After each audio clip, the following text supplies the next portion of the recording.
నమస్తే, welcome to స్వతంత్ర big talk. నేను మురళి. ఇక ఏపీలో అధికారాన్ని కోల్పోయిన వైసీపీని వరుస కేసులు వెంటాడుతున్నాయి. తాజాగా అగ్రిగోల్డ్ భూముల వ్యవహారంలో కీలక పరిణామం చోటు చేసుకుంది. ఏపీ మాజీ మంత్రి వైసీపీ నేత జోగి రమేష్ కుమారుడు జోగి రాజీవ్ను ఏసీబీ అధికారులు అరెస్ట్ చేశారు. మరోవైపు చంద్రబాబు నివాసంపై దాడి కేసులో జోగి రమేష్కు పోలీసులు నోటీసులు జారీ చేశారు. కాగా వైసీపీ నేతల్ని అక్రమ అరెస్టులు చేయడానికే చంద్రబాబు ప్రభుత్వం అధికారులకు వచ్చిందా? ప్రతిపక్ష నేతలని విమర్శిస్తున్నారు. జగన్మోహన్ రెడ్డి రాష్ట్రంలో రెడ్ బుక్ పాలన నడుస్తోందని ఆరోపిస్తున్నారు. ఇప్పుడు ఇదే అంశం రాష్ట్ర వ్యాప్తంగా చర్చనీయాంశంగా మారింది. ఇదే ఇవాల్టి బిగ్ టాక్.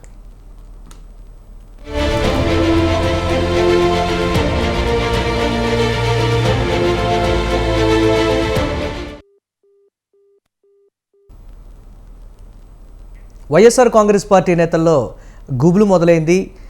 గతంలో చేసినటువంటి ఘటనలు కావచ్చు, లేకపోతే పాల్పడ్డటువంటి చర్యలకు సంబంధించి కావచ్చు, వరుసగా చోటు చేసుకుంటున్నటువంటి పరిణామాలు, మా మీద కక్ష సాధింపు చర్యలకు అధికార పార్టీ పాల్పడుతోందనేటువంటి మాట వైఎస్ఆర్ కాంగ్రెస్ పార్టీ చెప్తున్నప్పటికీ టీడీపీ చెప్తున్నటువంటి ఒకే ఒక్క మాట, పాపం పండింది. మీరు చేసినటువంటి పాపాలకు సంబంధించి చట్టం తన పని తాను చేసుకుపోతుంది తప్ప ఎక్కడా కూడా మీరు గతంలో చట్ట వ్యతిరేక కార్యకలాపాలకు మీరు పాల్పడ్డారు కాబట్టి ఇప్పుడు చట్టం తన పని తాను చేసుకుపోతుంది తప్ప మేము ఇందులో కూడా చేసేదేం లేదు. ఒకవేళ మీరు ఏ తప్పు చేయకుండా ఉంటే మాత్రం డెఫినెట్గా మీరు ఇదంతా కూడా ఎదుర్కోవాల్సినటువంటి అవసరం అయితే ఉండేది కాదు కదా. మీరు తప్పులు చేశారు కాబట్టి ఇప్పుడు మీకు ఈ పరిస్థితులు అనేటువంటి మాట అయితే చెప్తున్నటువంటి పరిస్థితి. కానీ వైఎస్ఆర్ కాంగ్రెస్ పార్టీ రాష్ట్రంలో రెడ్ బుక్ పాలన నడుస్తోందని వైఎస్ జగన్మోహన్ రెడ్డి చేసినటువంటి కామెంట్ని బలంగా కూడా ప్రజల్లోకి తీసుకొని వెళ్ళి అధికార పార్టీకి సంబంధించి ఒకంత వ్యతిరేకత పెంపొందించడం అంటారా, లేకపోతే ఇతరత్ర అన్నీ కూడా చేయడానికైతే ట్రై చేస్తోంది. చూద్దాం ఈ పరిణామాలకు సంబంధించి ఎటు దారి తీస్తాయి. అసలు వైఎస్ఆర్ కాంగ్రెస్ పార్టీ నేతల్ని నిజంగానే అధికార టీడీపీ కేసుల పేరుతో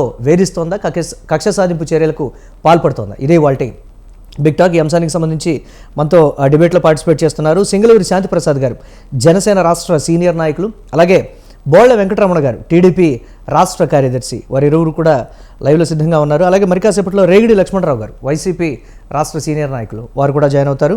ముందుగా వెంకటరమణ గారు నమస్తే. నమస్తే సార్. ఎస్, వరుసగా చోటు చేసుకుంటున్నటువంటి పరిణామాలు, అధికారం చేపట్టిన దగ్గర నుంచి ప్రతిపక్ష వైఎస్ఆర్ కాంగ్రెస్ పార్టీ, ప్రతిపక్ష పార్టీ అనేదానికన్నా వైఎస్ఆర్ కాంగ్రెస్ పార్టీ అందాం. వైఎస్ఆర్ కాంగ్రెస్ పార్టీ చేస్తున్నటువంటి ఆరోపణలు, మా మీద దాడులు చేస్తున్నారు, రాష్ట్రంలో శాంతి భద్రతలు లేవు అనేటువంటి మాట ఒక నెల రోజుల వ్యవధిలో, పాలన చేపట్టిన ఒక నెల రోజుల వ్యవధిలో చెప్పారు.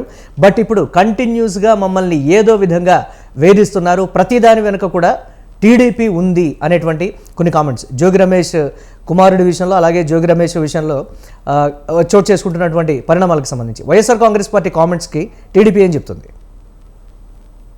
నమస్తే అండి మురళి గారు, మీకు అలాగే శాంత్ కుమార్ గారికి, స్వతంత్ర టీవీ యాజమాన్యానికి, వీక్షకులకి. ఆ రోజు వైఎస్ఆర్ సిపి ప్రభుత్వంలో ఉన్నటువంటి అబద్ధాలనే మళ్ళీ ప్రతిపక్ష హోదా కూడా దక్కనటువంటి జగన్మోహన్ రెడ్డి అనుకో బ్యాచ్ ఇది ఈ విధంగా ప్రచారం చేస్తుంది. ఇది ఏమాత్రం వాస్తవం కాదండి.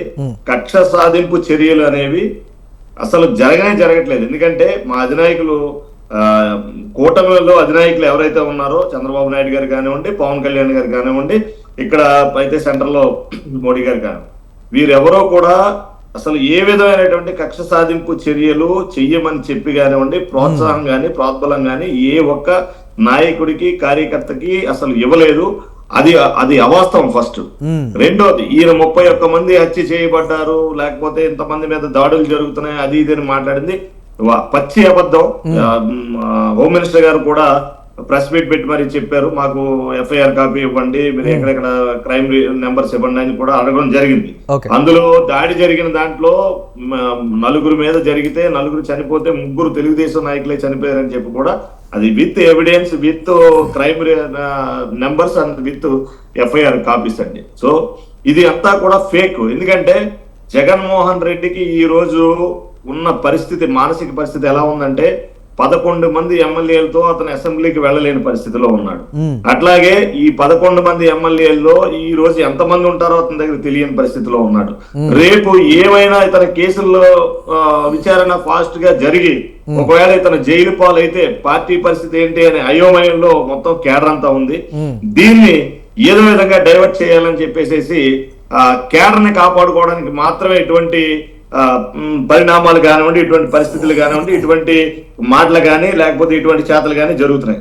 అయితే ఈ రోజు జోగి రమేష్ మీద ఇప్పుడు కక్ష సాధింపు చర్య అంటే మేము అతని మీదకి వెళ్ళి ఫిజికల్ గా చేయడం, మ్యాన్ హ్యాండిల్ చేయడం, లేదు అతని ఆస్తులు ధ్వంసం చేయడం, లేదంటే అతన్ని వేరే విధంగా ఇబ్బంది పెట్టడం చేయలేదండి. ఎక్కడా కూడా తెలుగుదేశం కార్యకర్తలు గాని నాయకులు గాని అతన్ని ఫిజికల్ గా ఏ విధంగానూ అతని ఆస్తుల మీద కానివ్వండి ఏ విధంగా కూడా వెళ్ళలేదు. అయితే ఇది ఆల్రెడీ ఇది సిఐడి వాళ్ళు కానివ్వండి, వీళ్ళు సిబిఐ కానివ్వండి, వీళ్ళందరూ కూడా సిఐడి వాళ్ళు వెళ్ళి దీని మీద కేసు ఫైల్ చేసి అందులో ఎవిడెన్స్ మొత్తం విత్ ఎవిడెన్స్ తోటి రుజువు అయిన తర్వాత మాత్రమే వాళ్ళని అరెస్ట్ చేయడం జరిగింది.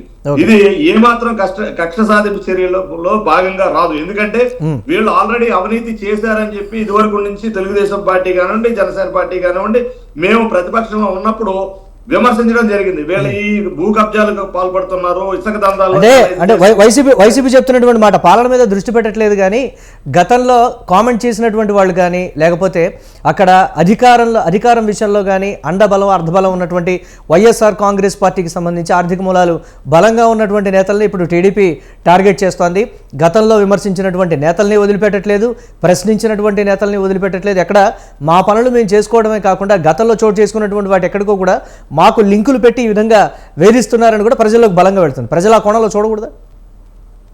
ప్రజలు చూడడం అంటే ప్రజలకు తెలుసండి, ప్రజల విజ్ఞులు. ఎందుకంటే వారికి తెలుసు తెలుగుదేశం అలాగే జనసేన బీజేపీ కూటమి ప్రభుత్వం వాళ్ళ మీద నిజంగా కక్షపూరితంగా వ్యవహరిస్తుందా లేదు, ఏదైతే ఎవిడెన్స్ ఉందో చట్టబద్ధంగా ముందుకెళ్తున్నా అనేది ప్రజలు కూడా గమనిస్తున్నారండి. ఎందుకంటే ఈ రోజు జోగి రమేష్ విషయమే తీసుకుంటే విత్ ఎవిడెన్స్ తో పాటు సోదాలు జరిగిన తర్వాత విత్ ఎవిడెన్స్ అంటే అతను ఏం చేశాడండి, ఒక సర్వే నెంబర్ తో ఇతను రిజిస్ట్రేషన్ చేయించుకుని అగ్రిగోల్డ్ కి సంబంధించినటువంటి వేరే సర్వే నెంబర్ లో లింక్ చేసి ఇతను ఏం చేశాడంటే చాలా తెలివిగా వేరే వాళ్ళకి అమ్మేశాడండి. సో ఇది లీగల్లీ ఇది చాలా చట్టబద్ధంగా చూసుకుంటే చాలా తప్పుడు పని. సో ఇటువంటి వాటిలో అంటే ఇది ఆల్రెడీ హైకోర్టు అటాచ్ చేసినటువంటి భూములు ఇవన్నీ కూడా సిఐడి ఆధీనంలో ఉన్నాయి, సీజ్ చేసినటువంటి భూములు. ఇవి కేవలం అగ్రిగోల్డ్ బాధితులకు మాత్రమే చెందాలి. ఏదైనా దీని నుంచి వచ్చినటువంటి ఆదాయం కానివ్వండి, సొమ్ము కానివ్వండి వాళ్ళకి మాత్రమే చెందాలి. అయితే వీళ్ళ తెలివిగా పక్కనే అంటే ప్రైమ్ ఏరియాలో లేనటువంటి ఒక చిన్న వేరే సర్వే నెంబర్ లో తీసుకుని దీన్ని అగ్రిగోల్డ్ లో ప్రైమ్ ఏరియాలో ఉన్నటువంటి సర్వే నెంబర్ తో లింక్ చేసి తర్వాత అంటే డాక్యుమెంట్ ఏం చేశారంటే అండి జస్ట్ అంటే కరెక్షన్ చేసుకున్నారు. అంటే మేము నెంబర్ తప్పు పడింది అది కరెక్షన్ చేసుకున్నాం అని చెప్పి ఆ సేల్ డేట్ ని ఈ నెంబర్ కి మార్చి తర్వాత వెంటనే వేరే వాళ్ళకి అమ్మేయడం జరిగింది. సో ఇది చాలా ఫ్రాడ్ అండి. ఎందుకంటే ఈ క్రైమ్ చేశారు కాబట్టి, ఈ తప్పు చేశారు కాబట్టి ఖచ్చితంగా వాళ్ళు శిక్షించబడాలి. ఈయన అంటున్నాడు మీకు చంద్రబాబు నాయుడు గారికి పిల్లలు లేరా, వేరే వాళ్ళకి లేరా, వాళ్ళకి లేరా, అందరికి పిల్లలు ఉన్నారు. అయితే పెద్దలు చేసినటువంటి తప్పులు ఖచ్చితంగా పిల్లలకి ఈ రోజు ఈ విధంగా జరుగుతుంది అనేది వాస్తవం. ఎందుకంటే అతని మీద పెట్టుకోవాల్సిందండి, అతను రాయించుకోవాల్సింది. అప్పుడు ఆస్తి అతన్నే తీసుకెళ్లేవారు కదా. నా మీద కోపంతో నా పిల్లవాడిని చేస్తున్నారు, మా బాబాయ్ని తీసుకెళ్లారు, మా అన్నయ్యని తీసుకెళ్లారు అంటే ఇది ఎంతవరకు సమంజసం? నువ్వు తప్పు చేసి నీ తప్పంతా కూడా నీ ఆధీనంలో జరిగింది, నువ్వు మంత్రిగా ఉన్నావు, నీ డైరెక్షన్ లో చేశారు.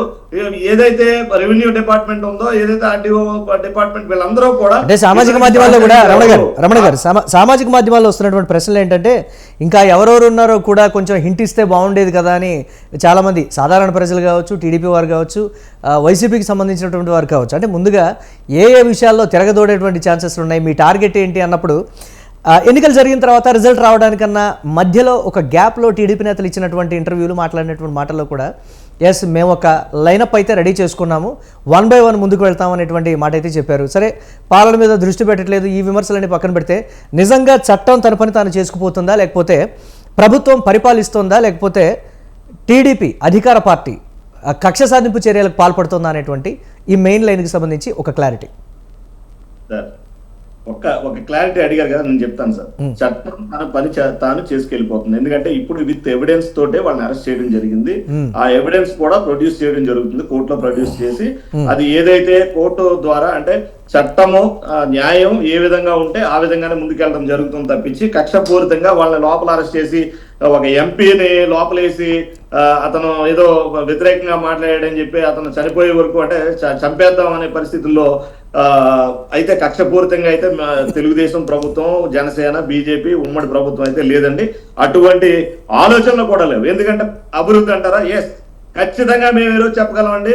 చంద్రబాబు నాయుడు గారు అలాగే పవన్ కళ్యాణ్ గారు ఈ రోజు ముఖ్యమంత్రిగా, ఉప ముఖ్యమంత్రిగా ఏదైతే ఛార్జీ తీసుకున్నారో డే 1 నుంచి కూడా వాళ్ళు పోలవరం గురించి, అమరావతి గురించి, అలాగే నీటిపారుదల ప్రాజెక్టులు కానివ్వండి, లేకపోతే ఏదంటే రోడ్ల గురించి కానివ్వండి, శానిటేషన్ గురించి కానివ్వండి, హెల్త్ గురించి కానివ్వండి, అన్ని విధాలుగా కూడా సెంట్రల్ తో మాట్లాడి మాక్సిమం టు మాక్సిమం మన రాష్ట్రానికి ఏదైతే ప్రయోజనం చేకూరుతుంది అనుకుంటారో ప్రతిదీ కూడా ఏ ఒక్క అవకాశాన్ని కూడా వాళ్ళు దుర్వినియోగపరచకుండా సద్వినియోగపరచుకుంటూ ఈ రోజు ప్రతి విషయాన్ని కూడా కూలంకుషంగా ఈ రోజు కలెక్టర్ల మీటింగ్ ఏ రోజైనా జరిగిందండి. అంత ఫ్రూట్ఫుల్ గా కలెక్టర్లకి ఒక దిశానిర్దేశం చేసినటువంటి 5 సంవత్సరాల్లో ఒక సీఎం కలెక్టర్లతో కూర్చుని అంతసేపు వాళ్ళకి దిశానిర్దేశం చేసినటువంటి సంఘటన ఎక్కడైనా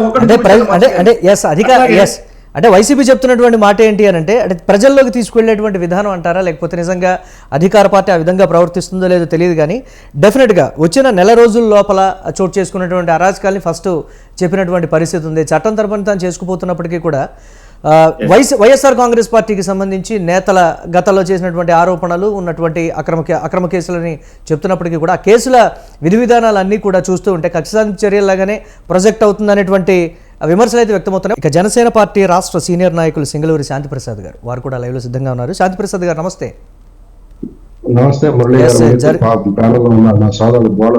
గారికి.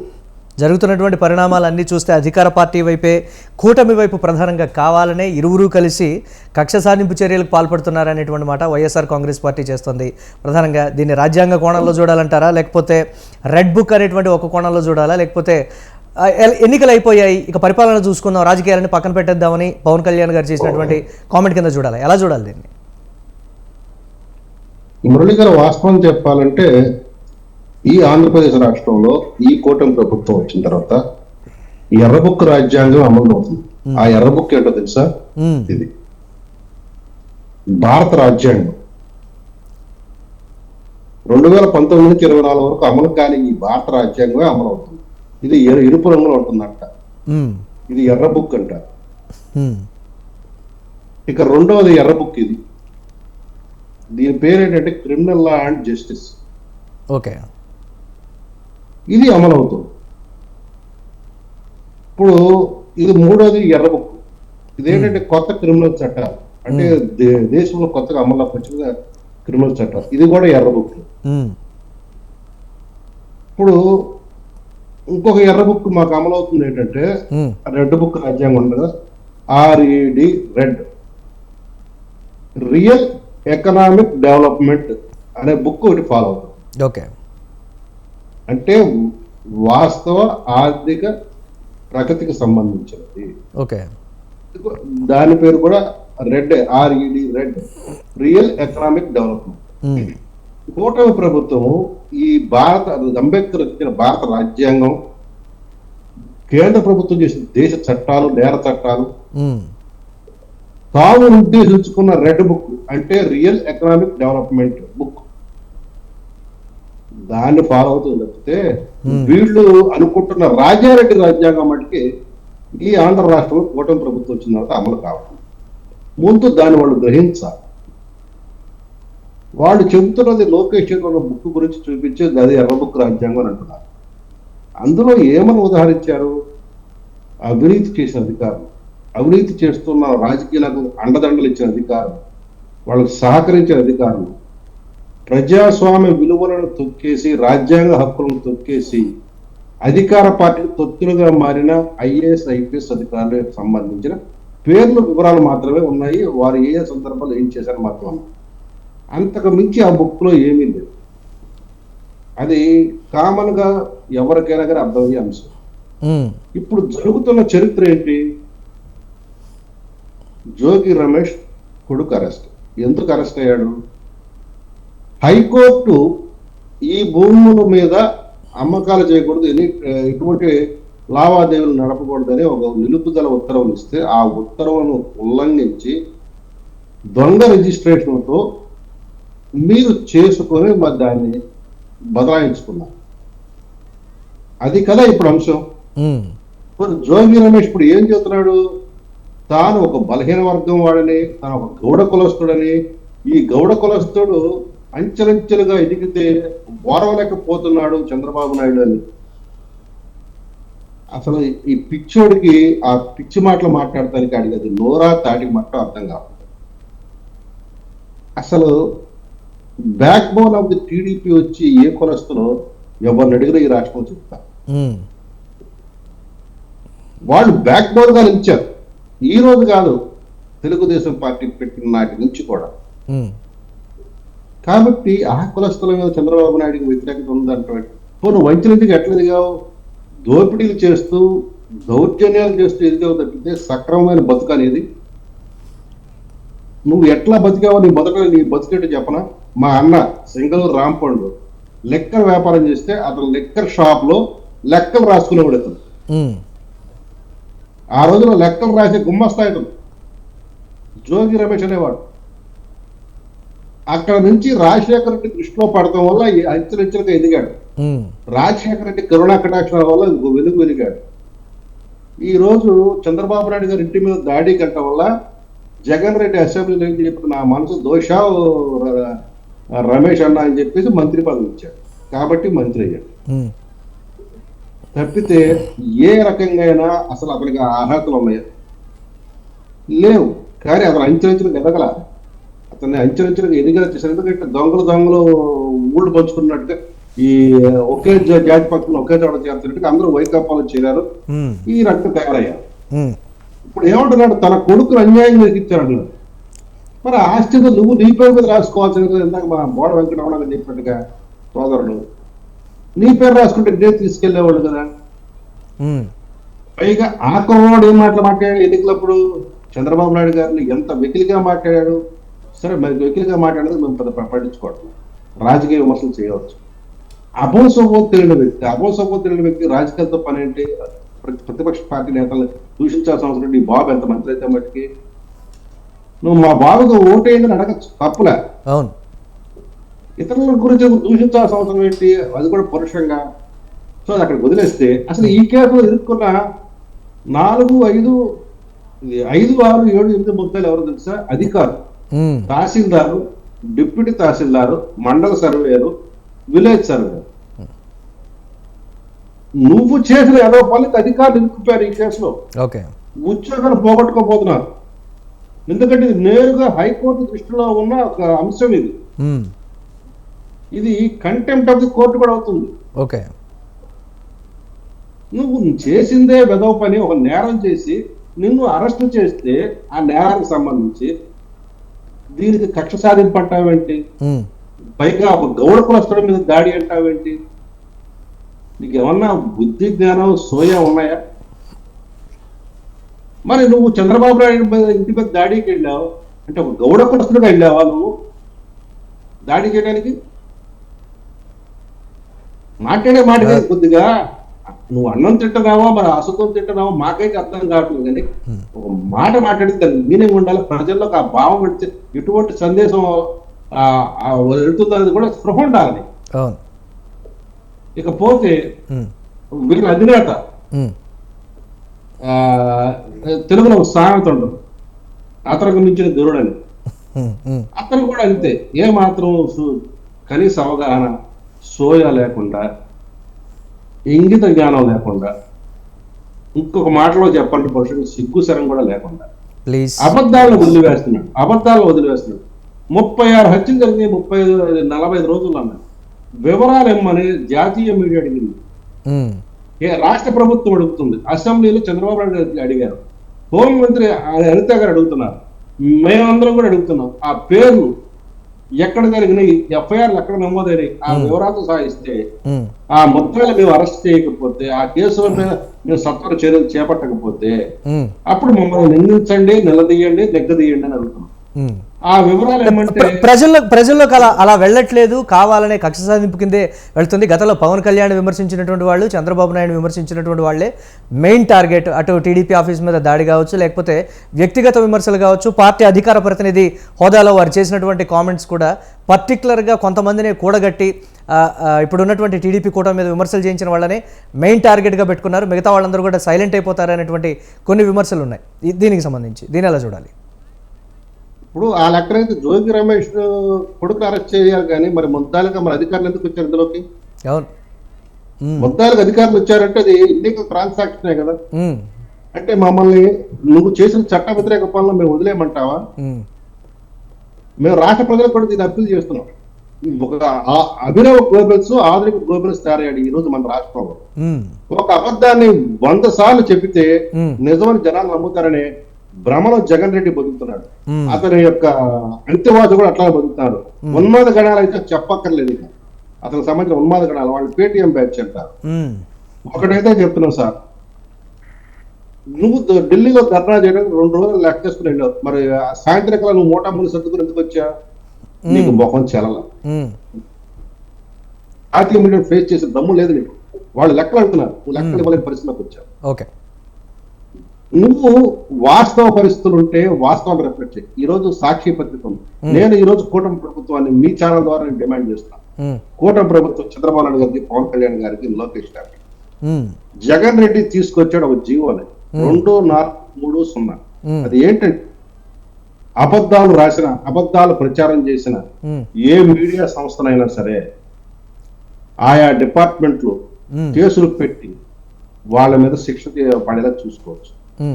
నేను ఇప్పుడు డిమాండ్ చేస్తున్నా, ఆ జీవోని దుమ్ము దులపండి. ఈ సాక్షి పత్రిక కానీ, సాక్షి మీడియాను కానీ, వీళ్ళందరి మీద, ఈ అబద్ధాలు ప్రచారం చేస్తున్న ఈ వ్యక్తులందరి మీద కేసులు పెట్టండి. వాళ్ళకి తీసుకొచ్చిన చట్టం అమల్లోకి, ఆ చట్టాన్ని దుమ్ము దులపమంటున్నాం. నిజంగా కూటమి ప్రభుత్వం వీళ్ళ మీద కక్ష సాధింపు చేయాలనుకుంటే ఆ ముందు ఆ జీవోని బయట తీయాలా. ఇంతమంది ఆలోచన చేయట్లేదు కదా, మేమైతే ఆలోచన చేయమని అడుగుతున్నాం. ఎందుకంటే అవినీతి చేసిన వాడు, అన్యాయాలు చేసిన వాడు, దాడులు చేసిన వాడు, దౌర్జన్యాలు చేసిన వాడు, ఆక్రమణలు చేసిన వాడు, వీళ్ళెవరో చట్టం ముందు తప్పించుకోవడం మొదలు పెడితే, వాళ్ళని బహిరంగంగా చేసినప్పుడు వాళ్ళని వదిలేస్తే ఇక వ్యవస్థలు ఏ తీరుగా పనిచేస్తాయి, ప్రజలకు ఎటువంటి సంకేతాలు అంటాయి. కాబట్టి వ్యవస్థలుగా పనిచేయాలా. వ్యవస్థలు చట్టబద్ధంగా, రాజ్యాంగబద్ధంగా, నేర చట్టాలకు అనుగుణంగా, అంటే ఎర్ర బుక్ ఆ రాజ్యాంగం ప్రకారంగా నడుచుకోవాలి. మేము నా ప్రభుత్వంగా రియల్ ఎకనామిక్ డెవలప్మెంట్, రెడ్ అనే దాన్నే మేము ఫాలో అవుతున్నాం. ఓకే, కాబట్టి వాళ్ళు ఏదో రెడ్ బుక్ రాజ్యాంగం, వాళ్ళ యొక్క రాజారెడ్డి రాజ్యాంగాన్ని మా మీద వదలనుకుంటే కుదరదు. వాళ్ళ ప్రభుత్వంలో ఎన్ని నిజంగా ఇట్లా ఎఫ్ఐఆర్లు కట్టాల్సి వస్తే ఎన్ని ఎఫ్ఐఆర్లు వచ్చి ఒక్క ఎఫ్ఐఆర్ కట్టెత్తిన వచ్చారా? అక్కడ ఎమ్మెల్యే పర్మిషన్ ఉంటే తప్ప స్టేషన్ లో కేసు పెడతాను. ఎవరైనా కేసు పెడతానికి వస్తే వాడి మీద కేసులు పెట్టేవాడు, బాధ్యుడు అక్కడ నిందితుడు అయ్యేవాడు. మా ప్రభుత్వం అట్లా లేదు కదా. ఒక అన్యాయం జరిగితే, నేరం జరిగితే వచ్చి కేసులు పెట్టండి అంటున్నాం. ఓకే, పోలీస్ స్టేషన్కి వచ్చి కేసులు పెట్టండి. పోలీసులు కేసు తీసుకోకపోతే అప్పుడు మీరు బహిరంగంగా రండి, చర్చ చేయండి. ఈ ప్రభుత్వం ఎందుకు చేయడం మీరు నెక్కది అడగండి. అన్ని అబద్ధపు మాటలు. 36 హత్యల ఎక్కడ జరిగింది చూద్దాం. దానికి సంబంధించి శాంతిప్రసాద్ గారు వారు మేము పేర్లతో సహా చెప్తాం, కొంచెం సమయం కావాలని అయితే అడిగారు. మరి ఆ సమయం ఎంతసేపో, లేకపోతే అన్నీ కూడా మా వెబ్సైట్లో పెట్టామనో ఏదో కొన్ని కామెంట్స్ కూడా చేశారు. మరి ఒకసారి మాట్లాడదాం. ఎస్ సార్, వాళ్ళ సాక్షి పత్రిక ఉంది కదా, కరపత్రికలు వచ్చేయచ్చు కదా. ఎస్, చూద్దాం. అలానే చూస్తారా, లేకపోతే ప్రజలు ఇంకొక రకమైనటువంటి కోణాల్లో చూస్తారనేది కూడా మాట్లాడదాం. ఎస్, వెంకటరమణ గారు పర్టికులర్గా పెద్దిరెడ్డి రామచంద్రారెడ్డి విషయంలో, అలాగే ఇప్పుడు జోగి రమేష్ విషయంలో, ఇతరత్ర అందరి ప్రధానమైనటువంటి వైఎస్ఆర్ కాంగ్రెస్ పార్టీ నేతల విషయాలన్నీ కూడా తిరగతోడుతున్నారు. అధికారుల్ని ఆదేశించారు, ఎక్కడెక్కడ లూప్ హోల్స్ ఉన్నాయి వారి మీద గతంలో ఉన్నటువంటి చిన్న కేసులతో సహా కూడా అన్నీ వెలికితీసి చర్యలు తీసుకోండి అని అధికార పార్టీ ఆదేశించిందనేటువంటి కొన్ని విమర్శలు కూడా సామాజిక మాధ్యమాల్లో వస్తున్నాయి. వైఎస్ఆర్ కాంగ్రెస్ పార్టీ నేతలు కూడా అక్కడక్కడ కొన్ని విమర్శలు కూడా చేస్తున్నటువంటి పరిస్థితులు. అసలు ఈ కోణాన్ని ప్రజలు ఎలా చూడాలి? సార్, ఒకటి ప్రజలకే ప్రజల దృష్టికే తీసుకెళ్ళదలుచుకున్నాం. ఉమ్, యాక్చువల్ గా కూటమి ప్రభుత్వం ఏర్పడిన తర్వాత అయితే మేము అధికారులని మీరు వాళ్ళని నిగ్గదీయండి, వీళ్ళని ఇది చేయండి అని కాదు. యాక్చువల్ గా ఏదైతే పెద్దిరెడ్డి రామచంద్రారెడ్డి గారి యొక్క ఆ ఏదైతే రెవెన్యూ ఆఫీసు దగ్ధం జరిగిందో ఉమ్, అక్కడ వీళ్ళు భూ కబ్జాలు చేసి దాన్ని ఆ ఎవిడెన్స్ ని ఏ విధంగా అయితే స్పాయిల్ చేశారో, ఏ విధంగా అయితే తగలబెట్టారో దాని మీద ఎంక్వైరీ చేశాను తప్పించి పెద్దిరెడ్డి రామచంద్రారెడ్డి గారు అంటే ఒకటి సార్ లోకల్లో ఎమోషనల్స్ కొన్ని ఉంటాయి.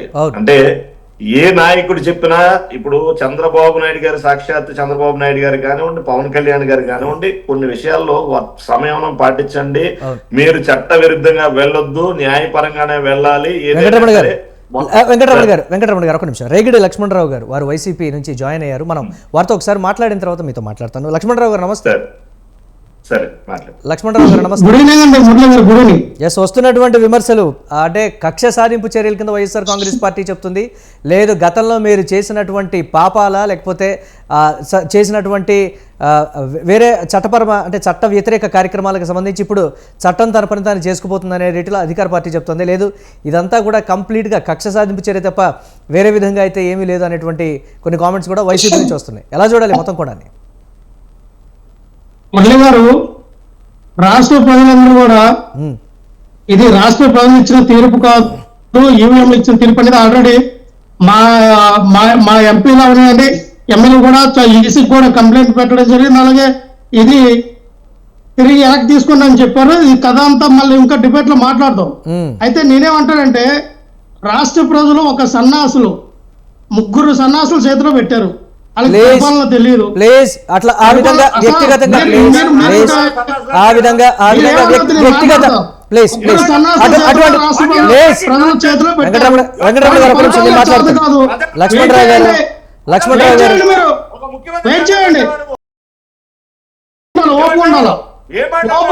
వెంకటరమణ గారు మీరు ఒక నిమిషం ఆగండి, నేను మాట్లాడతాను. వెంకటరమణ గారు ఒక్క నిమిషం.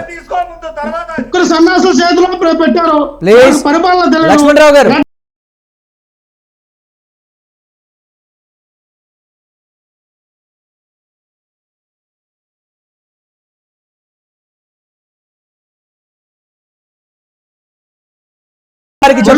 నేను వారికి చెప్తున్నాను. వెంకటరమణ గారు నేను చెప్తున్నాను, మీరు ఒక్క నిమిషం.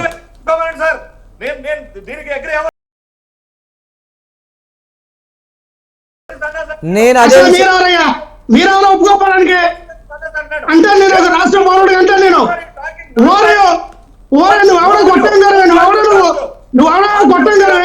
ప్లీజ్ ఒక ముఖ్యమంత్రి లక్ష్మణరావు గారు ప్లీజ్. ఈ ఆంధ్రప్రదేశ్ రాష్ట్ర పౌరుడుగా నువ్వెవరో క్వశ్చన్ వేయడానికి వెంకటరమణ గారు, లక్ష్మణరావు గారు please please please. Mind out. మేము అడిగే హక్కు ఉంది, మాట్లాడతాం, బరాబర్ అడుగుతాం. సన్నాసుల చేతిలో ఈ రోజు రాష్ట్ర ప్రభుత్వం ఉంది. పరిపాలించడం చేత మీకు వచ్చిన 20 రోజుల దాడులు జగన్మోహన్ రెడ్డి గారు దాడులు చేస్తే ఈ రోజు మీరు వెంకటరమణ గారు ప్లీజ్. వెంకటరమణ గారు మీరు ఆగండి, నేను వారితో మాట్లాడతాను, నేను చెప్తాను. వెంకటరమణ గారు నా మాట వినపడుతుందా? లక్ష్మణరావు గారు ప్లీజ్ ప్లీజ్. లక్ష్మణరావు గారు అండ్ వెంకటరమణ గారు మీ ఇద్దరు కూడా దయచేసి ఒకరి తర్వాత ఒకరు మాట్లాడండి. ఎటువంటి అబ్యూజింగ్ లాంగ్వేజ్ మాట్లాడితే మధ్యలో నేను ఇంటరప్ట్ చేస్తున్నాను. నేను లక్ష్మణరావు గారికి చెప్తున్నాను. వెంకటరమణ గారు ప్రజలు చూస్తూ ఉంటారు, ఈ చర్చ అనేది ప్రజలకి క్లియర్గా అర్థం కావాలి. లేకపోతే వాళ్ళ అధికారంలో ఉన్నప్పుడు మీరు ప్రతిపక్షంలో ఉన్నప్పుడు అప్పుడు ఈ విధంగానే ఉండి ఇప్పుడు మీరు అధికారంలో ఉండి వారు ప్రతిపక్ష హోదా కోసం ప్రయత్నిస్తున్నప్పుడు మీరు అదే విధంగా ప్రవర్తిస్తే 2 పార్టీలు ఇంతేనా అనేది మాత్రం ప్రజల్లోకి వేరే విధంగా వెళ్ళేటువంటి ఛాన్స్ ఉన్నాయి. 1 by 1 మాట్లాడదాం. వైఎస్ఆర్ కాంగ్రెస్ పార్టీ వారు ఇప్పుడే జాయిన్ అయ్యారు కాబట్టి నేను వారితోటి కంప్లీట్గా కంక్లూజన్ తీసుకున్న తర్వాత వెంకటరమణ గారు మీరు క్లియర్ కట్గా మాట్లాడండి. అసలు లక్ష్మణరావు గారు దయచేసి లాంగ్వేజ్ విషయంలో మాత్రం వారు ఏ విధమైనటువంటి రాజకీయ విమర్శలు చేశారో మీరు కూడా అదేవిధంగా రాజకీయ విమర్శలు చేయండి. కానీ వ్యక్తిగత విషయాలు కానీ లేకపోతే వేరే విధంగా అగ్రెసివ్గా మాట్లాడాల్సినటువంటి పరిస్థితి మనం చర్చించుకుంటున్నాం. తిట్టుకోవడానికి దయచేసి మనం చర్చించుకోవడానికి వచ్చేది. తిట్టుకోవడానికి అయితే రావట్లేదు కదా చర్చకి. మనం మాట్లాడుకుంటున్నాం, ప్రతిపక్ష హోదా కోసం మీరు ప్రయత్నిస్తున్నారు, మీ పట్ల ఇలా జరుగుతుందని ప్రజలకు మీరు అర్థమయ్యే విధంగా మీరు చెప్పాల్సినటువంటి పరిస్థితి. ఒకవేళ అదే విధంగా తిట్టుకోవాలనుకుంటే సామాజిక మాధ్యమాలు ఉన్నాయి, మీరు కావాలంటే వీడియోలు కూడా పెట్టుకోవచ్చు. కానీ ఈ విధంగా చర్చను ఇంటరప్ట్ చేస్తే అవతల జనసేన సీనియర్ నాయకులు కూడా ఉన్నారు, వారు కామ్గా ఉన్నారు, వారు క్లియర్ కట్గా నా వంతు వచ్చినప్పుడు నేను మాట్లాడదాం అనేటువంటి విధానంలో ఉన్నారు. ప్లీజ్ దయచేసి మాత్రం కోఆపరేట్ చేయండి వైఎస్ఆర్ కాంగ్రెస్ పార్టీ అండ్ టీడీపీ. ఎస్ లక్ష్మణరావు గారు ప్లీజ్ మీరు కంక్లూడ్ చేయండి. మురళి గారు, ఎస్ ప్లీజ్. నేను మాట్లాడిన ఒక 5 నిమిషాలు అయినండి, 10 నిమిషాలు అయినండి, ఎవరు కూడా మధ్యలో రావద్దని చెప్పండి. మీరు లాంగ్వేజ్ విషయం వ్యక్తిగత విమర్శలు కానీ లేకపోతే సబ్జెక్ట్ మాట్లాడతా నేను ఎందుకు మధ్యలో పదునైన పదజాలం వాడడానికి కారణం ఏంటంటే, శాంతి ప్రసాద్ గారు ఇంతకలా భారత రాజ్యాంగాన్ని డాక్టర్ బిఆర్ అంబేద్కర్ రాసిన భారత రాజ్యాంగాన్ని రెడ్ బుక్ తో పోల్చారు. అందుకే అంత పదునైన ఆన్సర్ అవ్వాల్సి వచ్చిన అవసరం వచ్చింది. ఒకటి ఇంటర్ఫీర్ అవుతున్నానండి, తర్వాత అవుతారండి, తర్వాత అవ్వండి. శాంతి ప్రసాద్ తర్వాత మీ టైం వచ్చినప్పుడు అవ్వండి. దానికి క్లారిటీ ఇస్తారు లక్ష్మణరావు గారు, మీరు అడిగిన దానికి క్లారిటీ ఇస్తారు. మీ టైం వచ్చినప్పుడు అవ్వండి, ఎందుకు మీ టైం వచ్చినప్పుడు ఆన్సర్ ఇవ్వండి. అంబేద్కర్ రాసిన మీ టైం వచ్చినప్పుడు ఆన్సర్ ఇవ్వండి. మీరు అవమానిస్తూ ఉన్నారు, మీరు అవమానిస్తూ ఉన్నారు. మాట్లాడుతున్నావా? నీకు జనసేనలో కాలం నీకు సక్రమంగా మాట్లాడావు. ఎప్పుడైతే ఒక్క నిమిషం సార్, ఈ రోజున మీరు ఎంతలా మాట్లాడారంటే, భారత రాజ్యాంగాన్ని ఎవడో రాసుకున్నటువంటి బుక్ లో 4 పేర్లకి శాంతిప్రసాద్ గారు ఒక్క నిమిషం ఉండండి, వారిని మాట్లాడిద్దాం. అమలు చేస్తారని చెప్తారు మీరు. ఒకటేనా లోకేష్ గారు రాసుకున్న బుక్ లో 4 పేర్లు భారత రాజ్యాంగానికి ఒకటేనా? చేస్తారు మీరు, చేస్తారు, తప్పుగా కళ్ళకి చూపించా. మీలాంటి ఇట్లా మాట్లాడతారని ఆ బుక్కుల పేర్లతో సహా అట్టరంగుతో సహా చూపించా. ఏదేమనండి రాజ్యాంగంతో పాల్సొద్దు, పెద్దలు మీరు ఒక లాయర్, హైకోర్టు లాయర్ పెద్దలు, మీకు తెలుసు భారత రాజ్యాంగంతో ఎలా పాలిస్తారు మీరు. లక్ష్మణరావు గారు నేను చెప్పేది ఒక మాట వినండి సార్. శాంతి ప్రసాద్ గారిని ఒక్క నిమిషం ఆ ఒక్క విషయాన్ని కంక్లూజన్ ఇవ్వండి. ఆ ఒక్క మాట కంక్లూజన్ ఇవ్వండి, వారిని మాట్లాడతారు ఇప్పుడు. ప్లీజ్ శాంతి ప్రసాద్ గారు మీరు 1 minute లో కంక్లూడ్ చేయండి ప్లీజ్. మురళి గారు, లక్ష్మణరావు గారు జరిగినటువంటి ఏ రంగ అక్కల్లో ఉంటాయో స్పష్టంగా నేను మీకు ఉదాహరణతో చూపించా. అవి ఈస్టర్న్ లా కంపెనీ, ఫేమస్ కంపెనీ భారతదేశంలో, వాళ్ళు వచ్చేసినవి. అది తప్పు అంటే ఆ లా బుక్ సెంటర్ వాళ్ళని తిట్టండి, కానీ ఎప్పుడు కూడా మేము కొనుక్కునే పుస్తకాలు నేరాలకు సంబంధించినవి కానీ రాజ్యాంగ ఎరుపు రంగు అట్టుతూ ఉంటాయి. దాన్ని వీళ్ళు ఏమంటారు, ఎర్ర బుక్ రాజ్యాంగం అంటారు. ఎర్ర పుస్తకాలు వచ్చాక రాజ్యాంగం మాట ఎందుకు మాట్లాడతారు అంటే, వీళ్ళు రాజ్యాంగం రాసిన అంబేద్కర్ ని అవమానపరుచుకున్నారా? రాజ్యాంగం ఎరుపు రంగు అట్టుతానే ఉంటది. ఒక్క నిమిషం సార్, ఒక్క నిమిషం ఆగండి, ఒక్క నిమిషం. మురళి గారు ప్లీజ్ మీరు మాట్లాడండి ప్లీజ్. ఈరోజు జరిగినటువంటి ఏదైతే జోగి రమేష్ గారి యొక్క వాళ్ళ అబ్బాయిని అరెస్ట్ చేసింది ఏదైతే ఉందో, అది ఆ రోజున క్లియర్ చెప్తూ ఉన్నారు కదా. ఈనాడు పేపర్ లో 2022లో ప్రకటన ఇచ్చాము. ఎవరైతే ఆ స్థలాన్ని అమ్మాలనుకున్నారో వాళ్ళ ప్రకటన ఇస్తే ఆ ప్రకటన చూసి వీళ్ళు కొనుక్కున్నారు. మళ్ళీ 23లో కూడా సేమ్ యాజ్ గా ప్రకటన ఇచ్చారు. దీని మీద ఎవరికైనా ఎటువంటి అభ్యంతరాలు ఉంటే బయట పెట్టండి అన్నప్పుడు ఇదే ఈడీ ఎవరైతే అటాచ్ చేశారో ఆస్తులు, అగ్రిగోల్డ్ ఆస్తులు అటాచ్ చేసినటువంటి 87వ దీంట్లో ఉన్నటువంటి సర్వే నంబర్లో ఉన్నటువంటి భూములు మరి ఆ రోజున ఎందుకంటే ఇదే ఈడీ ఎందుకు అడగల? ఈడీ అటాచ్మెంట్ లో ఉన్నప్పుడు ఎందుకు వీళ్ళు అబ్జెక్షన్ పెట్టల? ఎంఆర్ఓ అని అండి ఎవరికి తెలియదా? ఆర్టీఓకి ఎంఆర్ఓకి ఎవరికి తెలియదా? ఇది అగ్రిగోల్డ్ లో ఉన్నటువంటి ఇది ఖచ్చితంగా అగ్రిగోల్డ్ సంబంధించిన ల్యాండ్స్ అనేది ఎందుకల్లా ఈ రోజున కావాలని లేదు. సర్వే నంబర్ మార్చారు 88 ప్రకారంగా కొనుక్కొని 87 అంటే 88 సర్వే నంబర్ లో కొని 87 సర్వే నంబరు అగ్రిగోల్డ్ బాధితుల తాలూకా భూములు అయితే ఆ దాంట్లో రిజిస్ట్రేషన్ చేస్తే భూములు ఎలా అమ్ముతారండి? అవతల ఎలా కొంటారండి? ఈ రోజున ఒక ల్యాండ్ కొంటే మనం దాని పూర్వ బలాలు తెలుసుకుంటాం. అది ఎవడు కొన్నాడు, ఎవరు కొన్నాడు, అది ఎన్ని చేతులు మారిని, ఎవరి నుంచి ఎవరి చేతిలోకి వెళ్ళింది, మన దగ్గరకు వచ్చేసరికి ఎంతమంది చేతులు మారిని ఈ ల్యాండ్ మన చేతిలోకి వచ్చిందని పూర్వ బలాలు తెలుసుకుని మనం ఆ ల్యాండ్ అని కొంటాం. ఈ రోజున అంత అమాయకంగా కొన్నాళ్ళు ఎవరు లేరు, అంత అమాయకంగా అమ్మేస్తే కొనుక్కున్న ఎవరు లేరు. మరి ఈ రోజున మీరు అదే మా జోగి రమేష్ గారు అబ్బాయిని అరెస్ట్ చేశారంటే రాజకీయ కక్ష కాదా, పొలిటికల్ వెన్నట్టు కాదా? ఎందుకంటే ఆ రోజున జోగి రమేష్ గారు చంద్రబాబు నాయుడు గారు జగన్మోహన్ రెడ్డి గారిని తిడితే ఆయనకు కౌంటర్గా లక్ష్మణరావు గారు ఈ సందర్భంగా ఒక ప్రశ్న నేను అడుగుతున్నాను, ఒక ప్రశ్న. సరే, ఆ ప్రాపర్టీ దానికి సంబంధించి ఎవరి పేరు మీద అయితే ఉందో, సరే జోగి రమేష్ కుమారుడా, లేకపోతే జోగి రమేష్ భార్య, లేకపోతే జోగి రమేష్ బంధువా పక్కన పెట్టండి, లేకపోతే జోగి రమేష్ పేరు మీదే ఉండనివ్వండి, బట్ చట్టం ఎలా చూస్తుంది? ఎవరి పేరు మీద అయితే అది ట్రాన్స్ఫర్ అవుతుందో, ఎవరి పేరు మీద అయితే ఉంటుందో వారిని కూడా అదుపులోకి తీసుకునేటువంటి హక్కులు రాజ్యాంగంలో లేవా? చట్ట ప్రకారం అలా చేయకూడదా?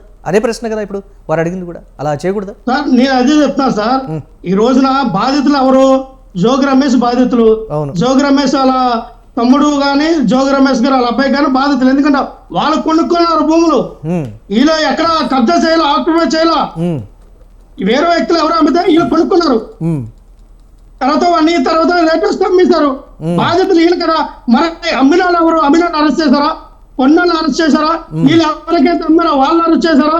ఎవరైతే దీనికి సహకరించినటువంటి ఎంఆర్ఓ, ఆర్టీఓ కానీ ఆ కింద ఉన్నటువంటి అందరినీ కూడా తీసుకొచ్చి ఈ రోజున అరెస్ట్ చేశారా? ఏంటి చూపించమని చెప్పండి. ఎంతమంది మీద A1, A2 ఎవరు, A3 ఎవరు, A4 ఎవరు, A6 వరకు అన్నారు. ఒక ఛానల్ A8 అన్నారు. అసలు A6 A8 ఎవరెవరికి అందులో సంబంధం ఉందనేది క్లియర్ చేయండి. ఖచ్చితంగా న్యాయ వ్యవస్థలు ఉన్నాయి, అయిపో మీ కోర్టులో తెలుసుకుంటాం. అక్కడ ఎవరి వైపు న్యాయం ఉంది, ఎవరి వైపు అన్యాయం ఉంది ఖచ్చితంగా కోర్టులు తెలుస్తాయండి. కానీ అక్రమ అరెస్టులు అనేది కరెక్ట్ కాదు. పవన్ కళ్యాణ్ గారు, చంద్రబాబు నాయుడు గారు, లోకేష్ గారు ఉదయం లగ్గానే శుభాషితాలు పలుకుతారు. మీరు వైఎస్ఆర్ పార్టీ కార్యకర్తలు తిట్టద్దు, వైఎస్ఆర్ పార్టీ వాళ్ళ మీద ఏమనొద్దు, వైఎస్ఆర్ పార్టీ వద్దు, మనకి 164 మ్యాండేటరీ వచ్చింది, మంచి పరిపాలన అందించాలని చెప్తూనే ఉంటారు. ఒక పక్కన దాడులు, పూటకొక హత్య, పూటకొక రేపు, పూటకొక మా కార్యకర్తలు తీసుకెళ్ళి అరెస్ట్ చేయడం, మా నాయకుల ఇళ్లపై దాడులు చేయడం, అరెస్టులు చేసి ఎంతమంది అరెస్ట్ చేస్తారు, ఎంతమంది జైల్లో పెడతారు? అడుగుదా ఒకసారి మీరు మాట్లాడారు కదా, ఇప్పుడు ఒకసారి మనం శాంతి ప్రసాద్ గారితో మాట్లాడదాం. శాంతి ప్రసాద్ గారు ప్లీజ్ కంటిన్యూ చేయండి. మా వాడికి ఆలోచన ఉండి అవగాహన ఉండి మాట్లాడుతున్నాడో లేదో నాకైతే అర్థం కావాలి. ఈ కేసు సంబంధించిన పూర్వాపరాలు వీళ్ళు రిజిస్ట్రేషన్ చేయించుకున్నది అగ్రిగోల్డ్ భూముల గురించి కాదు, సర్వే నెంబర్ 87లో ఉన్న భూముల గురించి. ఓకే, అది సక్రమంగా జరిగిన రిజిస్ట్రేషన్ ఆ రోజు. తర్వాత రిజిస్ట్రేషన్ చట్టంలో ఒక వెసులుబాటు, ఏవైనా సర్వే నెంబర్లు కానీ హద్దులు కానీ పొరపాటును తప్పుపడితే వాటిని సవరణ చేసుకునే హక్కు ఉంటుంది. ఓకే, ఆ సవరణనే ఆ యొక్క నేపథ్యంతో అగ్రిగోల్డ్ భూముల సర్వే నెంబర్ ఇందులో చేసుకున్నారు. ఇది చేసిన తప్పు. ఓకే, ఇప్పుడు ఒరిజినల్ రిజిస్ట్రేషన్ కరెక్ట్, కానీ సవరణ పేరుతో చేశారు చూసారా, ఇది తప్పు. ఇది ఎక్కడికి వెళ్ళారు? హైకోర్టు ఏదైతే భూముల యొక్క లావాదేవీలు నిషేధించిందో ఆ భూముల సర్వే నెంబర్లు వేశారు. ఓకే, వేసిన తర్వాత వీళ్ళు ఏం చేశారు, మళ్ళీ దాన్ని బదలాయించేశారు. ఇది మూడో కంటెంట్ తెలియదు, ఈ సవరణ సంబంధించి మూడో కంటెంట్ తెలియదు, ఎవరన్నా పర్టికులర్ గా దాన్ని గమనిస్తే తప్ప. ఇది వీళ్ళు ఏమనుకున్నారంటే పిల్లి పాలు తాగుతూ తను ఎవరు చూడరు అనుకున్నట్టుగా తయారైంది. ఇప్పుడు మనోడు సోదరుడే చెప్పాడు, ఆ ట్రాన్సాక్షన్స్ అంతా ఎప్పుడు జరిగింది? వైసీపీ ప్రభుత్వం. కేసు అందుకు వైసీపీ ప్రభుత్వం వాళ్ళ మీద వాళ్ళు కేసులు పెట్టుకుంటారా? చెప్పండి, పోనీ ఏదైనా ఒక కేసు ఉంటే నాకు చెప్పండి, పేరు చెప్పండి, పలానాళ్ళలో మావాడి మీద మేమే కేసు పెట్టుకున్నామని పెట్టారు. ఎవరి మీద తెలుసా? ట్రిబుల్ మీద. ఎందుకు? జగన్ రెడ్డిని తిట్టాడు, జగన్ రెడ్డిని విమర్శించాడు రాజకీయంగా. ఇంకోళ్ళని పెట్టబోయారు. ఎవరో తెలుసా? ఒక దళిత మహిళ శ్రీదేవి, ఇంకొక దళితుడు ఆర్దర్. మొదటి నుంచి వేధించారు అతను. ఏది ఎన్నికల 2019 ఎన్నికల అయిన దగ్గర నుంచి వేధించారు. కాబట్టి మీరు దయచేసి నీతులు వల్లించదు. మీరు చేసింది చట్టపరంగా తప్పు. ఓకే, మీకు నిజంగా అంత నిజాయితీ ఉండి మీరు చేసిన ట్రాన్సాక్షన్ ఫెయిర్ ట్రాన్సాక్షన్ అయితే కోర్టుకి వెళ్ళండి, ఆన్ ది స్పాట్ బెయిల్ వస్తుంది. ఓకే, కానీ ఈ కేసులో మీకు రాదు. ఎందుకంటే మీరు చేసింది చట్టాలను అడ్డం పెట్టుకుని చేసిన దోపిడీ. ఒక రకంగా చెప్పాలంటే పక్కన ఆస్తిని దొంగతనం చేసి నువ్వు అమ్మేసుకున్నావు. కాబట్టి ఇక్కడ స్పందించాల్సింది ఎవరు? ఆ సంబంధిత శాఖ స్పందించాలి. ఇప్పుడు రిజిస్ట్రార్లు కూడా ఇందులో భాగస్వాములు అవుతారు, వాళ్ళు కూడా రేపు పొద్దున అవుతారు. ఏ రిజిస్ట్రార్ అయితే దీన్ని ఆ సర్వే నెంబర్ మార్చి చేశాడు, ఎందుకంటే మూడో కంటే తెలియకుండా జరిగే ట్రాన్సాక్షన్, దీన్ని ఎవరో బయట పెడితే అది బయటకు వచ్చింది. కాబట్టి ఇది తెలియకుండా డిబేట్ లోకి వచ్చి మాట్లాడి మసిపూసి మాట్లాడిక చేస్తానంటే మీరు గోబెల్స్ అయితే కావచ్చు, కానీ ఇప్పుడు జనాలు ఎర్రగురిలా నమ్మడానికి ఎవరు? శాంతి ప్రసాద్ గారు 88 సర్వే నంబర్ లో కొని 87 సర్వే నంబర్ కి ఎలా మారుస్తారు? 87లోనే మీరు అన్నట్టుగా అగ్రికల్చర్ భూములకు సంబంధించింది సర్వే నంబర్ అన్నారు. లక్ష్మణరావు గారు సర్వే నంబర్ లో కొని 87 సర్వే భూముల్లో ట్రాన్స్ఫర్ చేసి అమ్మితే అవతలాడు ఎలా కొనుక్కున్నాడు అన్నాను నేను. అవతలాడు ఎలా కొనుక్కున్నాడు? లక్ష్మణరావు గారు ప్లీజ్ ఇంటరప్ట్ చేయొద్దు, దయచేసి వారిని కంక్లూడ్ చేయనివ్వాలి. సవరణ చట్టపరంగా Right. చూపించారు Yes. కాబట్టి ఎదుటి కూడా ఉన్నాడు. Yes right. భూమి సంగతి ఆ కొనుక్కున్నాడు ఓకే తెలియదు. శాంతిప్రసాద్ గారు రైట్ అండి, రైట్. థ్యాంక్ యూ శాంతిప్రసాద్ గారు, అలాగే లక్ష్మణరావు గారు, వెంకటరమణ గారు బిగ్ టాక్ స్పెషల్ డిబేట్లో పార్టిసిపేట్ చేసినందుకు.